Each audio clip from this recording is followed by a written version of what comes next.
celebration for the 5th issue. Applause optional. Thanks first of all to Ria, who owns Kaleidoscope Vision. Applause mandatory. Okay, so I'm gonna just give you guys a layout of how this night is going to go, even though it's already done, and say a little bit about this particular issue. So, in addition to George Chardy's wonderful photographs that you see hanging on the wall over here, the current issue contains a very in-depth and very interesting interview with him. In addition to the wonderful poetry of those you will be hearing tonight, Alex Bleeker, Bill Carty, Sarah Galvin, Sierra Nelson, Paul Nelson, and Jeremy Springsteen, are included poems by George Alvin, who is a San Francisco-based poet, poems by Michael McClure from the East Bay, non-fiction by Rebecca Brown, who's from Seattle but can't be here tonight, fiction by Kevin Samsel, who is from Portland, an interview with Barbara Stein, who's from Oakland, and who many of you know is the great-granddaughter of Gertrude Stein. Also, poems in Spanish by Jose Kozer from Florida, translated by Alejandro Etienne, who lives in Guadalajara. This issue is diverse, both in form and content, in language and in place. Buy it, please. If you do, you can drink all the wine that you would like to, or not. It's up to you. It's up to you. Hello, my name is Thomas Walton, and I am an editor of a Hardcopy magazine. Everybody say, hello, Thomas. Hello, Thomas.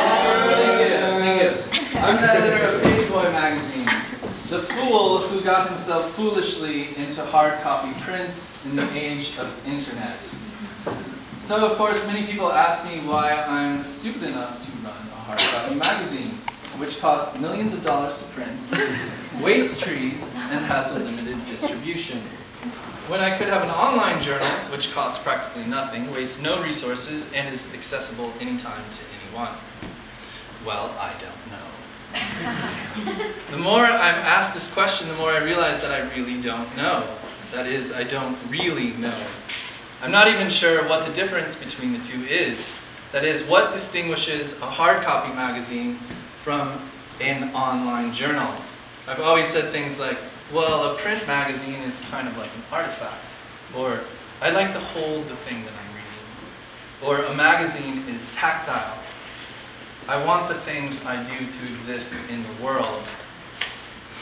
I realized recently that every time I answer like this, I'm not absolutely convinced myself that these are the real reasons, nor am I sure whether they are even qualities that distinguish a print magazine from an online journal.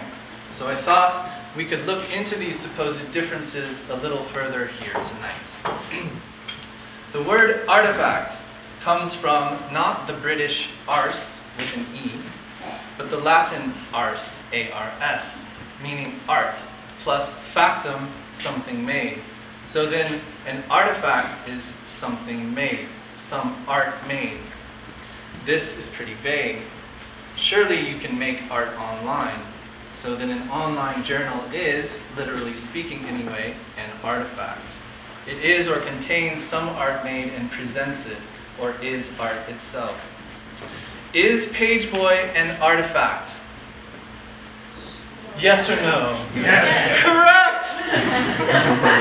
Is an online journal an artifact? Yes. Correct! For those of you who said yes. I will not be using the word artifact anymore. It's hereby disproven. This is like a scientific experiment too. Perhaps then it is its material quality that distinguishes a magazine from an online magazine. Material is defined as the substance or substances out of which a thing is or can be made. Material comes from the Latin materia, matter. Matter, 1a, something that occupies space and can be perceived by one or more senses, a physical body. More on physical later. Matter, 1b, physiology, something that has mass and exists as a solid, liquid, or gas. Now we're getting somewhere. An online journal is not a solid, liquid, or gas. A computer is, a phone is, an iPad is, but not an online journal. PageBoy Magazine is a solid, liquid, or gas, and a free glass of wine to anyone who guesses which one of those is. The third definition of matter may or may not apply to PageBoy depending on the taste of the reader. Matter 3, discharge or waste, such as pus or feces, from a living organism. An author, so to speak. Matter 9, something printed or otherwise set down in writing. Reading matter. Otherwise set down in writing could mean anything, even perhaps posted online. Matter 10, something sent by mail. It does say mail and not email. Matter 11, print. A, composed type. B, material to be set in type. I like that. Matter shares its Indo-European root with mother, maternal, maternity, matriculate, matrix, matron, matrimony, metropolis, and material. The Indo-European root itself means tree trunk and is derived from matrix, meaning the tree's source of growth. And all of these can be traced back to the word mama, baby talk for breast. For breast, mind you, not for mother, or rather for breast and for mother. And all this time we've been calling the father the boob in respect to parenting. Not true at all. The mother is the boob. Anyway, PageBoy is not my boob and not my mother. Though like my relationship with my mother, I do experience feelings of guilt when I get neglected for long periods of time. Of all these definitions, 1B seems the most convincing. Is PageBoy a solid, liquid, or gas? Yes. Correct. Is an online journal a solid, liquid, or gas? No. Thank you. Okay, physical. Physical's second definition is of or relating to material things, i.e. solids, liquids, or gases. Physical shares its Indo-European root with B, as in to be, husband, booth, build, future, neighbor, and beam. The Indo-European root itself comes from the Greek, pardon my pronunciation of this, fen. I might as well really butcher it if I can't get it right. Which means to bring forth or make grow like a plant. Essentially, to come into the world, to claim space within it as a solid, liquid, or gas. Is PageBoy physical? Yes. Correct. Is an online journal physical? A resounding no! Correct. A computer, yes, is physical, but not an online journal. Thank you very much. Object. Object's first definition is something perceptible by one or more of the senses, especially by vision or touch, a material thing. The fifth definition again may depend on the reader's perspective.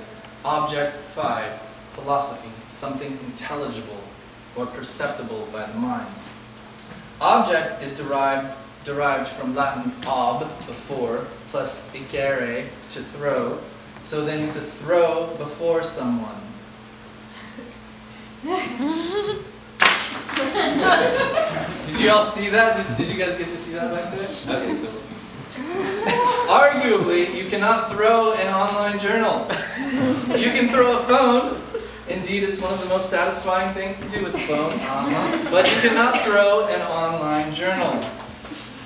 Object shares its Indo-European root with jet, abject, adjacent, adjective, conjecture, ease, eject, inject, project, reject, subject, catheter, and enema. I didn't make that up.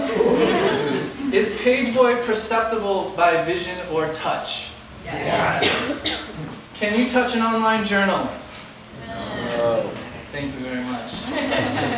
Okay, touch, tactile. Who says tactile and who says tactile, by the way? Anyone? Tactile. Tactile. All right. It sounds like tactile one. Yeah. Tactile means perceptible to the sense of touch, tangible. Tactile is derived from the Latin tangere, to touch. Its Indo-European root is tag, as in let's play tag. As we have proven already, PageBoy can be touched, but an online journal cannot. In conclusion, PageBoy Magazine is not an online magazine. Not my boob, not my mother. It is not an enema or a catheter, in literal terms at least. It may be metaphorically. It is not pus, and it is not feces. It is tactile. It is an object perceptible by vision and touch. It is a material thing. It is a solid gas or liquid. And it is for sale over there for $10, back issues for $5. If you appreciate the tactile, material, and objective, please help it continue to grow into and to throw down in the physical world. Your purchase is a contribution both to the arts and to the sciences. Okay. So, now we're going to play tag, all right? So the way this reading is going to go, I'm going to disappear, and the four horsemen are going to come up here and do our little opening prayer. And then Paul Nelson is going to read after that, and he is going to tag the next reader. We don't know who it is, and we don't know where he or she will be reading. Hopefully in this room. So I went to Naropa in Boulder, which is a Buddhist college, and at every reading they do what they call the singing bowl that gets everyone in the mood for poetry. It opens you up. You know this? Is it like? It is, yeah. So I've asked the four horsemen to come up here and basically give us the singing bowl. So, four horsemen, who are Greg Ben, Paul Nelson, Jason Conger, and Joe Shivany. Will you please give us the